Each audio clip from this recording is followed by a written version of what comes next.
네, 안녕하세요. 발표를 맡게 된 차도현입니다. 제가 이번에 소개해드릴 논문은 Attention is all you need입니다. 해당 논문을 기점으로 NLP 분야는 기존 RNN, LSTM 모델 아키텍처 대신 트랜스포머라는 모델 아키텍처를 사용하여 대부분의 태스크에서 소타를 찍었으며, 현재는 비전과 같이 다른 분야에서도 많이 사용되는 모델로 알고 있습니다. 그래서 저는 트랜스포머라는 아키텍처에 중점을 두면서 해당 논문을 설명드리도록 하겠습니다.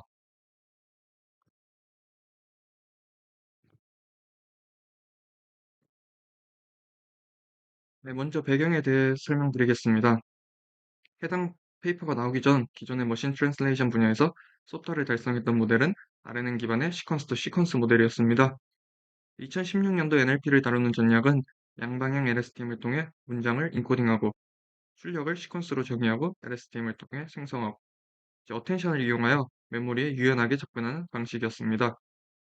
다만 이런 모델 아키텍처는 두 가지 시퀀스 포지션에 따라, 즉 앞에서부터 혹은 뒤에서부터 한 방향으로 계산되기 때문에 두 가지 문제점들이 존재했습니다.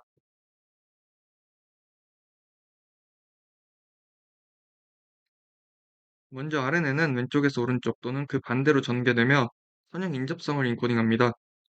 여기서 문제점은 RNN은 거리가 먼 단어와 상호작용하기 위해 비고 시퀀스 랭스 스텝을 필요로 하기에 이미지처럼 시퀀스의 길이가 길어졌을 때, 즉 에이트를 처리하는 시점에 셰프라는 정보는 그레디언트 베니싱으로 희미해집니다. 두 번째 문제는 병렬성의 부족입니다. 마찬가지로 문장을 왼쪽에서 혹은 오른쪽에서부터 읽든 비고 시퀀스 랭스라는 비병렬 연산을 수행해야 합니다.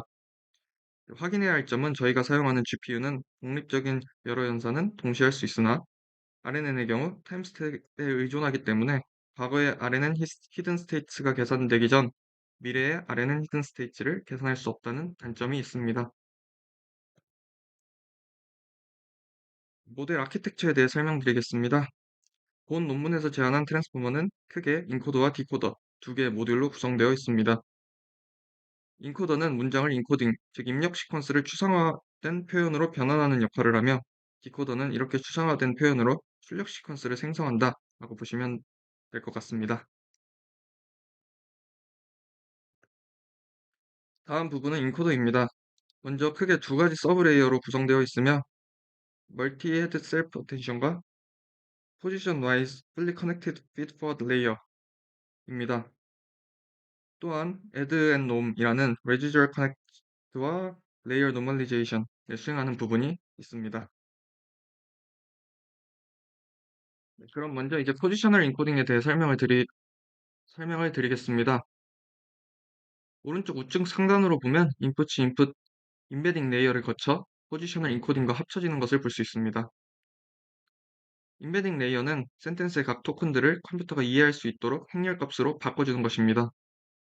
예를 들어 설명하자면 This is my car 라는 문장이 주어졌을 때 문장을 구성하는 각각의 단어는 그에 상응하는 인덱스 값에 매칭이 되고, 이 인덱스 값들은 인풋 임베딩으로 전달됩니다. 이때 각각의 단어 인덱스들은 저마다 다른 벡터 값을 지니고 있으며, 그림에서는 크기를 4로 했으나 실제 논문에서는 512로 사용을 합니다. 각각의 512 벡터 차원은 해당 단어의 피처 값을 가지고 있다고 생각하시면 되고, 서로 다른 단어가 유사할수록 벡터 공간에서 서로 가까운 곳에 위치하게 됩니다. 앞에서 간단하게 언급드린 것처럼 트랜스포머는 입력된 데이터를 한 번에 병렬로 처리해서 속도가 빠르다는 장점이 있습니다. 하지만 RNN 계열과 다르게 트랜스포머의 경우 입력 순서가 단어 순서에 대한 정보를 보장하지는 않습니다. 다시 말해 트랜스포머의 경우 시퀀스가 한 번에 병렬로 입력되기에 단어 순서에 대한 정보가 사라지고, 이러한 단어 위치 정보를 별도로 넣어주는 부분이 필요합니다. 단어의 순서가 중요한 이유는 아래 예시에서 볼 수 있습니다. 1번 문장의 경우 지난 토플 시험에서 95점을 못 받았지만 박사과정에 입학할 수 있었다가 되는 반면, 2번 문장의 경우 나의 위치가 뒤로가 지난 토플 시험에서 95점을 받았지만 박사과정에 입학하지 못했다. 즉 완전히 뜻이 바뀌는 것을 볼 수 있습니다. 따라서 오른쪽 그림과 같이 각각의 단어 벡터에 포지셔널 인코딩을 통해 얻은 위치 정보를 더해줘야 합니다. 이때 지켜야 할 몇 가지 조건이 있습니다. 먼저 각 토큰의 위치 위치마다 유일한 값을 지녀야 하고, 두 번째로 모든 위치값이 너무 크면 안 됩니다. 위치값이 너무 커지면 단어 간의 상관관계 및 의미를 유추할 수 있는 의미 정보 값이 상대적으로 작아지며 이후 어텐션 레이어에서 제대로 학습이 되지 않을 수 있습니다. 앞서 언급드린 두 가지 조건을 만족하기 위해 본 논문에서는 다음과 같은 공식을 사용합니다. 따라서 이러한 공식을 통해 오른쪽 그림과 같이 조건을 만족하는 매트릭스가 생성이 되면 두 매트릭스를 엘리먼트 와이즈하게 더함으로써 임베딩에 위치 정보를 더할 수 있게 됩니다. 그러나 논문에서 언급하기를 이 함수를 사용하지 않고 상대적인 위치를 알 수 있는 위치 인코딩을 만들어서 사용하고 실험을 했을 때도 이렇게 사인 함수와 코사인 함수를 이용했을 때와 큰 차이가 없다라고 언급을 했습니다. 네, 다음 부분은 인코더입니다. 먼저 크게 두 가지 서브레이어로 구성되어 있으며 멀티헤드 셀프 어텐션과 포지션 와이즈 fully connected feedforward 레이어입니다.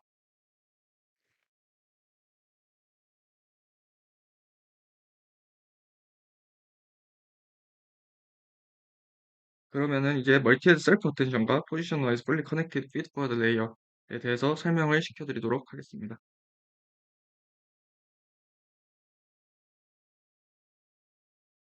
멀티헤드 셀프 어텐션에 대해 설명드리기 전에 먼저 쿼리키 밸류에 대해서 설명을 드리도록 하겠습니다. 발표 자료를 준비하다가 스택 오버플로우에서 좋은 예시가 있어 가져오게 되었습니다.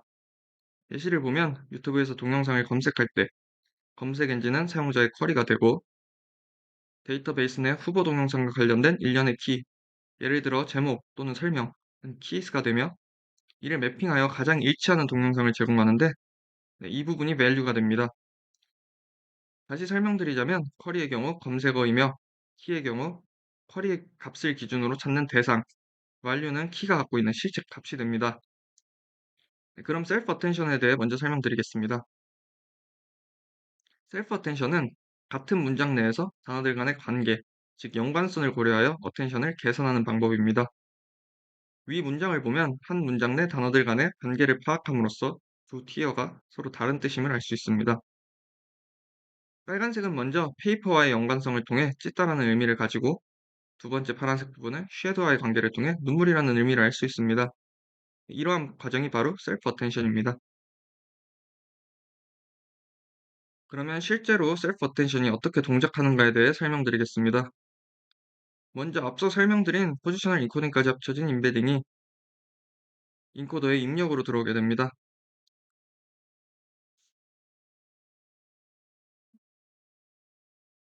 여기서는 x1, x2로 표현하고 있습니다.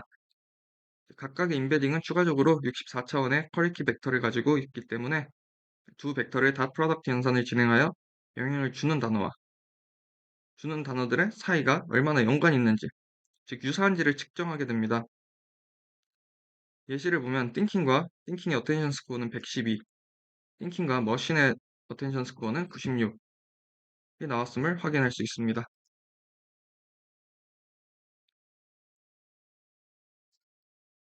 식을 보면 이제 QK 트랜스포즈를 닷 프로덕트한 이후 루트 DK로 나눈 것을 볼 수 있습니다. DK는 키의 차원이며 이렇게 나누는 이유는 스케일링하기 위함입니다. 이렇게 스케일링된 어텐션 스코어에 소프트맥스 함수를 취합니다. 이렇게 소프트맥스 함수를 취하게 되면 각 토큰이 다른 토큰들과 갖는 관계적인 의미를 표현하게 되고 이를 가중치라고 보시면 됩니다. 마지막으로 밸류 값을 내적하면 셀프 어텐션 밸류를 구하게 되면서 셀프 어텐션 과정을 마무리하게 됩니다. 실제 학습 시에는 벡터 각각을 분해서 내적하는 것이 아닌 행렬 연산을 통해 앞서 설명드린 계산이 한 번에 진행되게 됩니다. 추가적으로 키 쿼리 밸류도 다 학습 가능한 파라미터로 x라는 임베딩에서 키 쿼리 밸류가 행렬 곱 연산을 통해 구해집니다.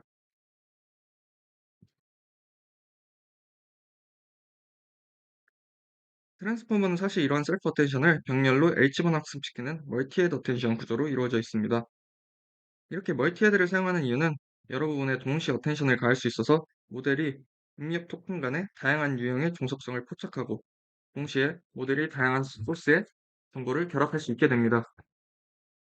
예시를 보면 각 헤드에 따라 어떤 측면에서 어텐션을 주냐, 즉 측면에 따라 단어와 단어 사이의 유사도가 달라질 수 있기에 이러한 측면을 모델링한 것이라고 보시면 됩니다.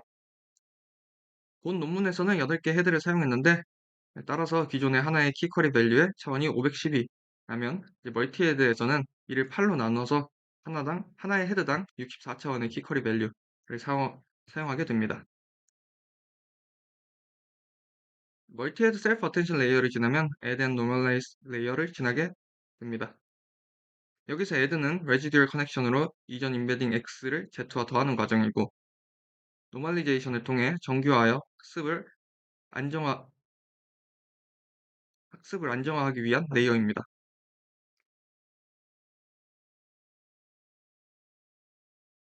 네, 그 다음은 이제 feedforward 네트워크입니다. 논문에서 인코더가 6개의 스텝으로 구성되었다고 했는데 사실 셀프 어텐션 과정은 리니어한 연산에 불과합니다. 네, 따라서 이렇게 중간 사이에 feedforward 네트워크를 넣어줍니다. 이러한 feedforward 네트워크를 사용함으로써 추가적으로 서로 다른 헤드로부터 나온 독립적인 어텐션 결과를 처리하게 됩니다. 식에서 max를 취한 것은 이제 rel activation 펑션을 의미합니다.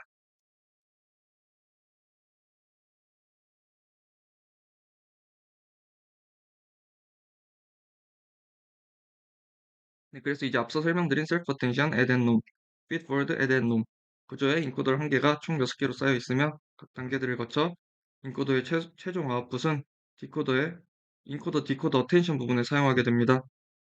이 부분은 이후에 디코더를 설명하면서 설명드리도록 하겠습니다.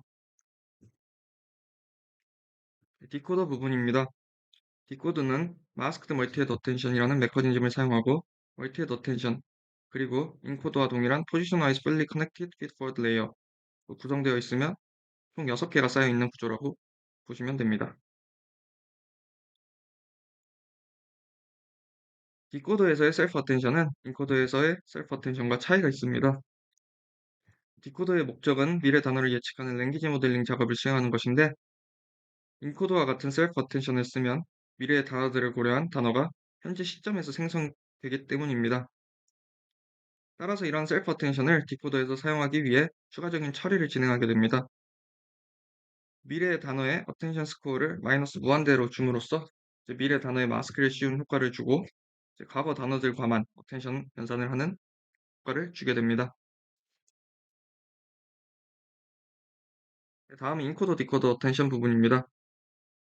앞서 설명드린 인코더의 최종 결과물이 디코더의 멀티헤드 어텐션에 이용이 됩니다. 즉 인코더에서 얻어진 키 밸류 값과 디코더의 쿼리를 통해 어텐션 계산이 진행된다고 보시면 됩니다. 식으로 간단하게 설명드리면 인코더의 최종 아웃풋 L치를 키 밸류 매트릭스와 곱해 키 밸류를 만들고 마찬가지로 쿼리는 디코더의 인풋 팩터에 의해 만들어집니다. 이를 통해 어텐션 계산을 수행하는 것이 이제 인코더 디코더 어텐션입니다. 따라서 이제 풀 아키텍처는 다음과 같습니다. 네, 간단하게 다시 정리하자면 포지셔널 인코딩으로 각 토큰들의 위치 정보를 준 임베딩이 인코더의 멀티헤드 셀프 어텐션으로 어떤 단어가 어떤 단어와 관련이 있는지에 대한 정보들이 계산이 되고 feedforward 레이어를 지나 총 6개의 인코더를 지나게 됩니다. 마찬가지로 디코더에서도 모델이 실제로 내뱉어야 할 결과가 입력으로 들어가 임베딩과 포지셔널 인코딩을 거치고 마스크 멀티헤드 어텐션이 지나고 인코더의 키와 밸류를 이용한 디코더, 인코더, 크로스 어텐션 레이어를 거쳐 최종적인 아웃풋을 맺는 그런 아키텍처라고 보시면 됩니다. 본 논문에서는 P100 GPU 8개를 가지고 학습을 진행하였다고 언급을 하였고 가장 큰 모델에 한해서는 3.5일 정도 학습에 3.5일 정도 소요됐다고 언급하였습니다.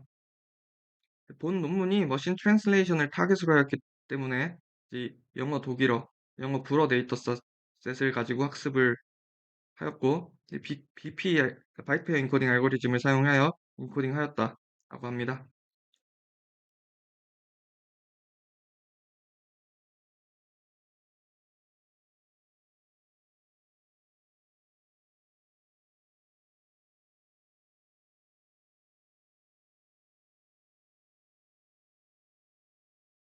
실험 결과입니다. 이제 트랜스포머 모델을 사용하여서 본 논문에서는 이제 기존 RNN 또는 LSTM 기반의 모델들보다 더 블루스코어라는 이제 단어가 얼마나 겹치는가에 대한 평가 지표에서 소타를 달성하였다라고 네, 주장을 하였습니다.